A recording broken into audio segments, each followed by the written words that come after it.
আচ্ছা, আমরা শুরু করছি। কালকে আমরা JWT সার্ভিস পর্যন্ত কমপ্লিট করেছিলাম। তো আজকে আমরা এটারই আরেকটা সাপোর্টিং সিস্টেম আমাদের বানাইতে হবে। তো সেটা আমরা বানাবো। আমি JWT প্যাকেজের মধ্যেই আমি একটা জাভা ক্লাস নিলাম, যেটার আমি না দিলাম JWT অথেন্টিকেশন ফিল্টার। আমি আবার বলছি, নাম দিয়েছি JWT অথেন্টিকেশন ফিল্টার।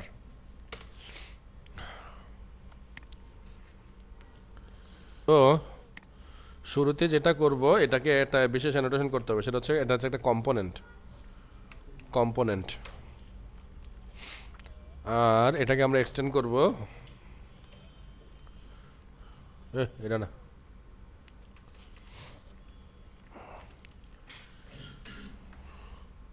ওয়ান্স পার রিকোয়েস্ট ফিল্টার।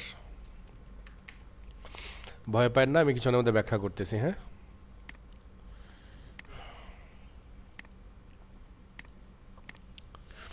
তাহলে আমরা নিলাম কি ওয়ান্স পার রিকোয়েস্ট ফিল্টার। এটার কাজই হচ্ছে প্রতিটা রিকোয়েস্টকে সে ফিল্টার করবে। মানে আপনি হোম পেজে যাবেন, ধরেন হোম পেজটা যদি অথেন্টিকেট পেজ হয়, মানে লগ ইনের পরে হয়, তাহলে সে চেক করবে আপনি এই পেজে যাওয়ার মতো আপনার ক্যাপাবিলিটি বা ক্রেডেনশিয়ালস আপনার কাছে আছে কিনা, বা আরও সহজভাবে যদি বলতে চাই আপনার কাছে টোকেন আছে কিনা, সেটা চেক করা হবে।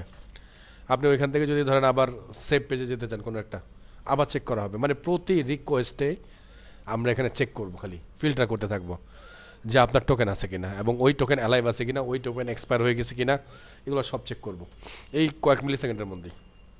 চেক করে দেন আপনার সামনে প্রসেস করব।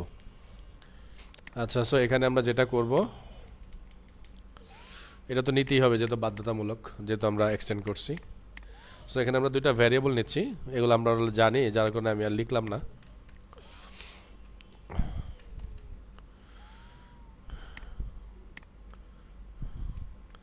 কি ব্যাপার, আমি কি বানান ভুল লিখলাম?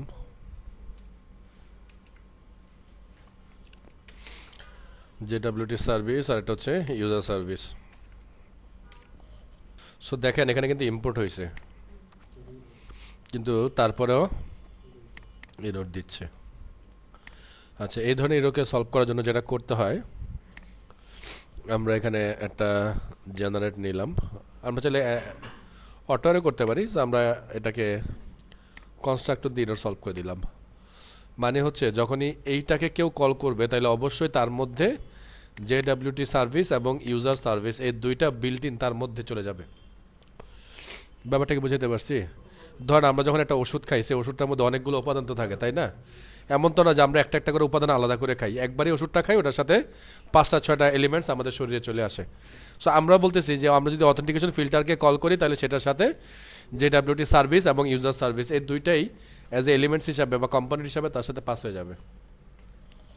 কারণ এটা মিলেই আসলে JWT ফিল্টার তৈরি করবে। আচ্ছা, তাহলে আমরা বাকিটা শুরু করি। এই যে মেথডটা আছে, এই মেথডটা তো আসলে আমাদের স্ক্রিন, মানে ছোট স্ক্রিনে পুরোটা একসাথে দেখা যাচ্ছে না। তাহলে আমি একটু যেটা করি আপনাদের দেখার সুবিধার্থে, এটাকে আমি একটু নিচে নিয়ে আসতেছি। মানে এগুলো কিন্তু প্যারামিটার এই মেথডের জন্য, খেয়াল করবেন। হ্যাঁ, অনেক সময় আবার আমরা একটু ভুল করি। সো এটা হচ্ছে গিয়ে মেথডের নাম, এগুলো হচ্ছে মেথডের প্যারামিটার, এটা হচ্ছে মেথডের এক্সেপশন হ্যান্ডলার। এইখানে আমরা মূলত আমাদের কাজগুলোকে কমপ্লিট করব। ঠিক আছে, একটা ভ্যারিয়েবল দিলাম, যে ভ্যারিয়েবলটার নাম দিলাম স্ট্রিং, আর এটার নাম দিলাম আমরা অথ হেডার। অথ হেডার থেকে আমরা কি বললাম, আমরা বললাম রিকোয়েস্ট। বলতে পারেন এই রিকোয়েস্ট কোত্থেকে পাইছি, এই যে রিকোয়েস্ট। ঠিক আছে, রিকোয়েস্ট থেকে আমরা যে প্যারামিটারটা আমরা দিছি প্রথমে, সেই রিকোয়েস্টটা আমরা এখানে রিসিভ করলাম, এবং আমরা বলছি রিকোয়েস্ট থেকে গেট হেডারটাকে রিসিভ করে, এবং যে হেডারটার নাম অবশ্যই এইটাই থাকবে। এখন বলেন তো এত গ্যারান্টি আমি কেমনে দিয়ে কীভাবে দিলাম যে অবশ্যই এটাই থাকবে? এই যে আপনাদেরকে বলেছিলাম যে একটা টোকেন যখন আসে, একটা টোকেন যখন জেনারেট হয়, টোকেনটা দেখতে এমন থাকে, এবং ঠিক এমনই থাকবে। প্রথমে এরকম অথরাইজেশন একটা কথা লেখা থাকবে, তারপর একটা কোলন সাইন থাকবে, তারপর ঠিক একটাই স্পেস থাকবে, তারপর বিআরের কথাটা লেখা থাকবে, তারপর আবার ঠিক একটা স্পেস লেখা থাকবে, তারপরে টোকেনটা থাকবে। কিন্তু আমার তো আসলে এত কিছুরই দরকার নেই, আমার লাগবে কি, টোকেনটা মূলত লাগবে। তো কিন্তু যেহেতু টোকেনের সাথে এরা আসে, তো ওদেরকে তো আমাকে কোনো না কোনোভাবে হ্যান্ডেল করতে হবে। দেন ওদেরকে বাদ দিয়েই না আমি আমার মূল জায়গাটাকে ধরবো, তাই না? ওইটার প্রসেসিংটাই আসলে এখানে আমি করতেছি। এই কোডটা আর কি, যে আমরা অথেন্টিকেশনের জন্য অথ হেডারটাকে এখান থেকে রিসিভ করলাম, যেটা আসলে দেখতে অনেকটা এমন হবে। হ্যাঁ, এবার আমরা একটা লজিক চালাবো। আমরা বলতেছি ইফ অথ হেডার ইকুয়ালস টু যদি হয় নাল, অথবা নট অথ হেডার স্টার্ট উইথ বিআরআর।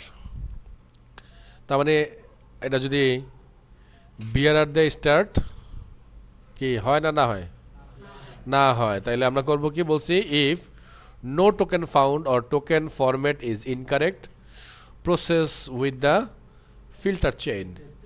তার মানে আমরা কোনো পারফেক্ট টোকেন খুঁজে পাই নাই, কারণ আমরা কিন্তু মাত্রই দেখলাম যে একটা পারফেক্ট টোকেনের জন্য কি কি থাকতে হবে, তাই না? তো যেহেতু এই জিনিসগুলো মিসিং, কারণ এগুলোতে আমি চেক করতেছি যে ওরা আসলে আছে কিনা এখানে, তো যেহেতু এইটাই মিসিং, তো এই মিসিং থাকার কারণে আমি মানে আমি যেটা বলতেছি যে না, আমি প্রপার জিনিস পাইনি। তো প্রপার জিনিস যদি আমি না পাই, তাহলে আমি ওকে বলতেছি ফিল্টার চেন, মানে এটা। সো ডু ফিল্টার রিকোয়েস্ট এবং রেসপন্স, এই দুইটাকে আবার ফিল্টার করো, আবার চেক করো, চেক করে তো সেই রেজাল্টটাকে রিটার্ন করো, কারণ আমি কিন্তু আমার এক্সপেক্টেড রেজাল্ট পাইনি। সো এক্সপেক্টেড রেজাল্ট যদি আমি না পাই, আমি কি সন্দেহের বসতে কাউকে ছেড়ে দিব যে ভাই ওকে যান, আপনি যান, মনে হয় আপনারা ইনভাইট করছে? এটা তো আমার একটা গুরুত্বপূর্ণ সিস্টেম, তাহলে তো আমার সব কিছু নাই করে ফেলবে, তাহলে এখানে কোনো কিন্তু খাতির নাই। ক্লিয়ার তো? ওকে, ফাইন। সো এখানে আমরা এবার দুইটা লাইন অ্যাটাচ করতেছি, সেটা হচ্ছে string token. So auth header dot substring 7। এটার মানে কি? এটার মানে হচ্ছে, স্যার একটু খেয়াল করেন, 1 2 3 4 5 6 আর এ ফাঁকা 1 7। মানে আমরা বলতেছি এই 7টা তুমি বন্ধ করে বাকিটা আমাকে দাও। বুঝতেছেন? তাইলে না আমরা অ্যাকুরেট যে টোকেনটা, সেই টোকেনটা খুঁজে পাবো, তাই না? তো এবার আমরা বলতেছি স্ট্রিং ইউজার নেম জেডব্লিউটি সার্ভিস, কোনটা, যেটা আমরা কালকে বানাইছি, এবং সেটার মধ্যে একটা মেথড ছিল এক্সট্রাক্ট ইউজার নেম, এবং ওকে আমরা বলেছিলাম যে তোমাকে আমরা টোকেন দিব, তুমি আমাকে বিনিময় ইউজার নেম দিবা, তো দিয়ে দিল। এখানে আমরা এবার একটা ইফ চালাবো। সো ইফটা আগে পুরোটা লিখে দেই। সিকিউরিটি কনটেক্সট হোল্ডার, হ্যাঁ স্প্রিং থেকে আমরা নিয়ে নিলাম, সরি, হ্যাঁ সলভ হয়ে গেছে, ঠিক আছে। আচ্ছা, কি বললাম সেটা একটু বোঝেন। আমরা বলতেছি ইউজার নেম নট নাল, তার মানে কি ইউজার নেমের মধ্যে অবশ্যই একটা ইউজার নেম আছে, অবশ্যই আছে। And security context holder get context get authentication equals to যদি নাল হয়, মানে তার ইউজার নেম পাইছে, ঠিক আছে, কিন্তু তার কোনো অথেন্টিকেশন এখনো খুঁজে পাওয়া যায়নি, বা অথেন্টিকেশনের মধ্যে কোনো ভ্যালু এখনো আসে নাই। তো যদি না আসে, তাহলে সেক্ষেত্রে আমাদের কী করতে হবে, তার কাছে অথেন্টিকেশন পুশ করতে হবে। এখন আমরা সেই অথেন্টিকেশনটা পুশ করবো তার মধ্যে। ওকে, আচ্ছা। সো এবার আমরা চেক করব, ইফের ভেতরে আমরা চেক করব। সো ইউজার ডিটেলস অবশ্যই স্প্রিং ফ্রেমওয়ার্ক থেকে আসবে এটা। User service load user name by, sorry, load user by user name, তার মানে যে ইউজার নেমটা আমরা এখানে দিলাম, মানে যে ইউজার নেমটা আসলে আমরা টোকেন থেকে পেলাম, ওই ইউজার নেমটাকে আমরা আবার এখানে ট্র্যাক করলাম, ধরলাম, রিসিভ করলাম, করে আমরা আবার চেক করব যে এমন কোনো ইউজার আদৌ আমার সিস্টেমের মধ্যে আছে কিনা, কারণ আমি তো বলছি যে প্রতি রিকোয়েস্টেই কিন্তু আমরা এটাকে চেক করব। হ্যাঁ, এই মাদার ইফের মধ্যে আমরা আবার একটা ইফ চালাবো। সো এই ইফটার কাজ কি দেখেন, আমি কিন্তু সবগুলোতে কমেন্ট করে রাখতেছি এই জন্যই। So validating token and user details, মূলত আমরা চেক করব যে যে ইউজারটা আমরা এখান থেকে পেলাম ইউজার ডিটেলস থেকে, আর যে টোকেনটা আমরা এখান থেকে পেলাম, এই টোকেনটার অ্যাকচুয়াল মালিক আসলে ও কিনা, এবং এই টোকেনটা আসলে ভ্যালিড আছে কিনা, ঠিক আছে। তো আমরা জেডব্লিউ সার্ভিস ইজ ভ্যালিড নামে একটা মেথড বানাইছিলাম না, যে কী হবে, তার নামে যত টোকেন আছে সবগুলোকে খুঁজে বের করবা, অ্যান্ড যেগুলো লগ আউট ফলস আছে সেগুলোকে বের করবা, মানে লগ ইন করা আছে সেগুলোকে। তো এখন কিন্তু সে আমাকে ওগুলোই বের করে দেবে। সো এখানে আমরা হয়তো ট্রু আর ফলস একটা অ্যান্সার পাবো। সো যদি ট্রু, মানে ভ্যালিড যেহেতু, সো বুলিয়ান ভ্যালু দিবে। যদি ট্রু হয় তাহলে কী করবে সেটা আমরা এখন বলবো তারে। আমরা লিখতেছি user name, password, authentication token, এটা স্প্রিংয়ের একটা নিজস্ব সিস্টেম, সেটা আমরা এখানে নিয়ে নিলাম। এটা কাজ কি দেখেন, বলতেছে if token is valid create authentication token. তার মানে তাকে এবার আমরা অথেন্টিকেট করবো, কারণ এতক্ষণ কিন্তু আমরা সেটাই দেখতেছিলাম যে তার ইউজার নেম আছে, তাই না? এখানে কইছিল দেখেন, sorry user name null, not নাল, মানে ইউজার নেম আছে কিন্তু তার অথেন্টিকেশন নাই। তাহলে যেহেতু ইউজার নেম আমরা দেখছি যে হ্যাঁ ইউজার নেম যেহেতু ম্যাচ করছে, তার মানে এই ইউজার নেম যেহেতু আমার কাছে আছে, তাহলে এবার আমি তাকে কি করব, অথেন্টিকেট করব। সো অথেন্টিকেট করার জন্য আমি কি করলাম, user name password authentication token নামে একটা সিস্টেম স্প্রিং বুট সিকিউরিটির আছে, সেটাকে আমরা এখানে কল করলাম। কল করে আমরা এটার নাম দিলাম অথ টোকেন। তো এটা একটা মেথড আছে, ক্লাস আছে, যে ক্লাসটার নাম হচ্ছে user name password authentication token. মানে ওই যে আমরা যেমনটা আগে করতাম আর কি, যে একটা ক্লাসের নাম লিখতাম, একটা ভ্যারিয়েবল দিতাম, ইকুয়াল সাইন দিয়ে নিউ বানাইতাম, তাই করতাম না, মানে অবজেক্ট বানানোর জন্য। ঠিক সেই কাজটাই কিন্তু এখানে করছি। তবে একটা শর্ত আছে যে এই ইউজার নেম পাসওয়ার্ড অথেন্টিকেশন এটাকে ইউজ করতে হলে অবশ্যই তাকে 3টা প্যারামিটার দিতে হবে। একটা কি ইউজার ডিটেলস, একটা কি ক্রিডেনশিয়াল, আর একটা হচ্ছে গিয়ে ইউজার ডিটেলস আর গেট অথরিটিস, এই জিনিসটা আমাদেরকে দিয়ে দিতে হবে। এখন আপনার মনে হতে পারে স্যার আপনি কীভাবে বুঝতেছেন এগুলো কোথেকে আসতেছে? সো আমি যদি এখানে কন্ট্রোল ধরে ক্লিক করি, সো দেখেন ক্লিক করার পরেই এই যে দেখেন আমরা এটাকে ইউজ করছি, এই যে একটা, এই 2টা আর এই 3টা অথরিটি, ঠিক আছে? সো এইটাকে কিন্তু আমরা যে ইউজার নেম নাল, এই যে অথরিটি ইউজ করলাম, আমরা ক্রিডেনশিয়াল দিব না, ক্রিডেনশিয়াল আমরা অন্যভাবে ম্যানেজ করতেছি। এটা তো এই ইফ, তো এই ইফের ভিতরেই আমরা এই মেথডটা আবার লিখলাম। সো এখানে আমরা লিখলাম কি দেখেন, set authentication token details, so token dot set details. So এই টোকেনটা বানাবে আসলে এখান থেকে। সো এটাকে আমরা ইম্পোর্ট করে নিলাম, আমরা বললাম বিল্ড ডিটেলস রিকোয়েস্ট, মানে যখন রিকোয়েস্ট আসবে তখনই তুমি তার জন্য এটাকে বিল্ড করে দাও। তো এই ইফের জন্য লাস্ট পার্ট হচ্ছে এটা। এখানে আমরা বলতেছি security context holder get context set authentication auth token. Auth token তো আমরা এবার পাইলামই, অথ টোকেন আমরা সেটও করলাম। এবার আমরা সেই অথ টোকেনটা আমরা ওদেরকে, মানে সেই ইউজারকে দিয়ে দিব। তার মানে তাকে আমরা পারমিশন দিলাম যে হ্যাঁ তুমি আমার অথরাইজ ইউজার। সো এই চেকগুলো কিন্তু আমরা ভিতরে করব লগ ইন করার পরেও। তাইলে আমরা যেটা করলাম, আমাদের কিন্তু ইফ 2টা, এই একটা। সো এইটা আমরা শেষ করলাম। এবার আমরা মূল ইফটাকে শেষ করব। সো মূল ইফটাকে শেষ করতে আমরা বলতেছি filter chain do filter request and response, কারণ এখন যেহেতু সব কিছু আছেই, এবার তুমি এগুলোকে ফিল্টার করো, প্রতিটা রিকোয়েস্টকে এবং প্রতিটা রেসপন্সকে, কারণ আমার কাছে অলরেডি অথেন্টিকেশন চলে আসছে।